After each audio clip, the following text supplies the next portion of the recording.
अन्नपूर्णा घर में अकेली रहती है। उसकी उम्र 50 साल है। उसका बेटा सुरेश अमेरिका में नौकरी करता है और वहीं पर एक गोरी मेम से शादी करके बस गया है, लेकिन वो अपनी माँ को पैसे नहीं भेजता है, इसीलिए अन्नपूर्णा बहुत गरीब है।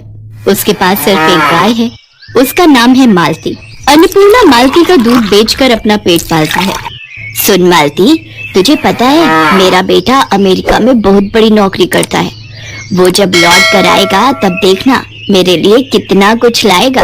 अन्नपूर्णा की आंखों में बहुत सारे सपने हैं अपने बेटे को लेकर, लेकिन सुरेश उसकी माँ को कभी याद भी नहीं करता। कुछ दिन बाद शाम को अन्नपूर्णा जब खाने का इंतजाम कर रही थी, तब अचानक से वहाँ सुरेश अपनी विलायती बहू के साथ आता है। माँ, मैं आ गया हूँ। अपने बेटे को देखकर अन्नपूर्णा खुशी से पागल हो जाती है। अरे बेटा, तू अचानक से कैसे आ गया? वो बात यह है कि मेरी नौकरी चली गई है। अच्छा, इसीलिए माँ की याद आ गई। अब ठीक है बेटा, कोई बात नहीं, कुछ दिन घर पर आराम कर।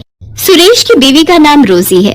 वो कहती है, क्या हम यहाँ रहेंगे सुरेश, इस छोटे से घर में? कितनी बदबू है यहाँ पर। हाँ बहू, वो मेरी गाय है ना मालती, उसी के गोबर से थोड़ी दुर्गंध फैलती है। तो निकाल दो उस गाय को। अरे ऐसे कैसे निकाल दूं? उसी से तो मेरा पेट चलता है। सुरेश रोजी को मना लेता है।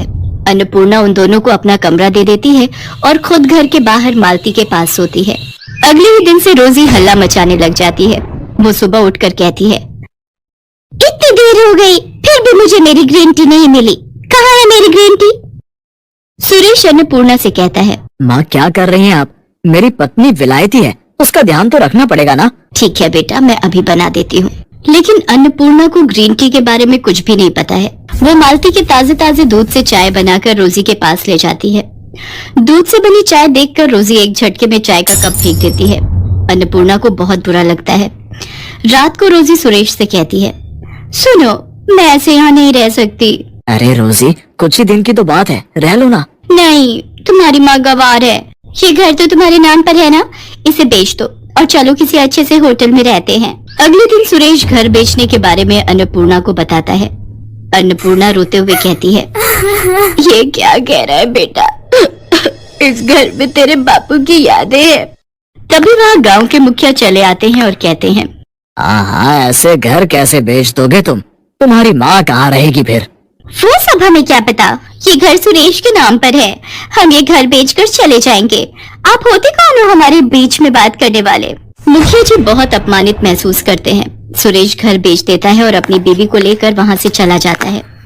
वो दोनों एक महंगे से होटल में रहने लगते हैं और इधर अन्नपूर्णा अपनी प्यारी गाय मालती को लेकर रास्तों पर निकल पड़ती है। वो बहुत उदास है और उसकी आंखों में नमी है। ये क्या हो गया भगवान, अब मैं क्या करूं? मेरे खुद के बेटे ने मेरे साथ धोखा कर दिया। अन्नपूर्णा बस दूध बेचती रहती है और उससे जो थोड़े बहुत पैसे मिलते हैं वो उससे अपना गुजारा करती है। वो रास्ते में रहती है। इसी तरह कुछ दिन बीत जाते हैं। मालती एक दिन किसी के खेत में घुस जाती है और घास खाने लगती है। ये देखकर खेत का मालिक मालती को भगा देता है और अन्नपूर्णा को आकर धमकी देता है, देख बुढ़िया, तेरी गाय अगर मेरे खेत में दोबारा घुसी तो मैं इसे मार डालूंगा। कोई उपाय न देखकर मालती एक चाय की दुकान के पास जाती है। वहाँ चाय के पत्तों का ढेर पड़ा हुआ था। मालती वही खाने लगती है। वो बहुत सारे चाय के पत्ते खा लेती है। उसके बाद वाले दिन सुबह अन्नपूर्णा जब मालती से दूध निकालने जाती है तब एक चमत्कार हो जाता है। दूध के बदले चाय निकलने लगती है। अन्नपूर्णा चौंक जाती है। अरे ये क्या, मालती दूध में ही चाय दे रही है? गजब हो गया, ये तो चमत्कार हो गया।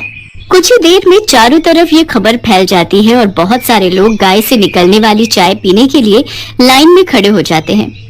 अन्नपूर्णा एक कप चाय 10 रुपए में बेचती है। सब कुछ देखकर मालती के चेहरे पर भी मुस्कान आ जाती है। चारों तरफ हड़बड़ी मच जाती है। वाह, ये चाय तो कितनी स्वादिष्ट है, मुझे एक और कप दो। मुझे भी दो, इस बोतल में भी दो, मुझे घर ले जाना है। अन्नपूर्णा पूरा दिन चाय बेचती है। इस तरह एक दिन में वो हजारों रुपए कमा लेती है। हे भगवान, आपका लाख लाख शुक्र है, आपकी वजह से ये चमत्कार हो पाया है। मालती भी अपनी भाषा में भगवान को धन्यवाद देती है।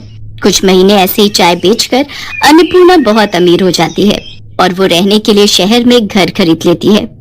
चाय बेचने के लिए एक दुकान भी खरीद लेती है और घर के बाहर एक खुली जमीन भी खरीद लेती है ताकि मालती आराम से टहलते हुए घास खा सके।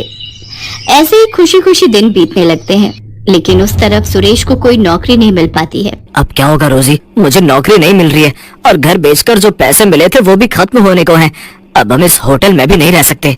ये सुनकर रोजी गुस्सा हो जाती है और कहती है, तो फिर तुमने मुझसे शादी क्यों की? गरीब भिखारी कहीं के। शादी से पहले तो कितना कुछ बोलते थे, मगर अब एक होटल का भाड़ा भी नहीं दे सकते। तुम रहो अकेले, मैं जा रही हूँ। जा रही हूँ मतलब? तो मुझे अकेला छोड़कर कैसे जा सकती हो? मैं एक बेरोजगार इंसान के साथ नहीं रह सकती। मुझे पता था कि तुम्हारे साथ ऐसा ही होगा, इसीलिए मैंने एक बॉयफ्रेंड पटा लिया था। वो मुझे लेने आ ही रहा होगा। इतने में होटल के बाहर एक लड़का कार लेकर आता है और रोजी उसमें बैठकर चली जाती है। रोजी को खोकर सुरेश पागल सा हो जाता है।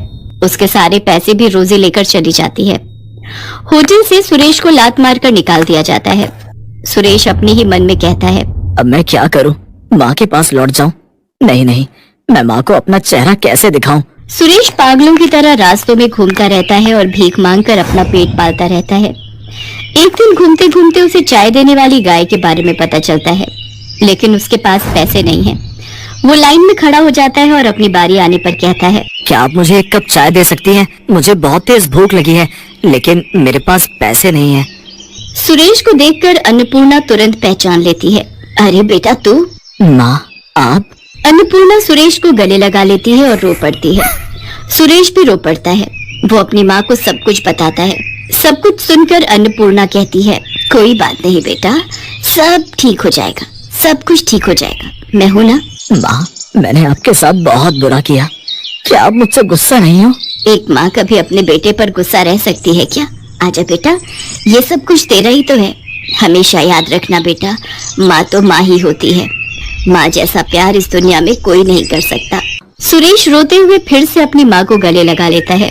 इसके बाद से सुरेश और अन्नपूर्णा मिलकर चाय बेचने लगते हैं। माँ बेटा मिलकर बहुत खुश रहते हैं। सुरेश को माँ की ममता और प्यार की कीमत पता चल जाती है और मालती खुशी खुशी चाय देकर इस परिवार का हिस्सा बनी रहती है।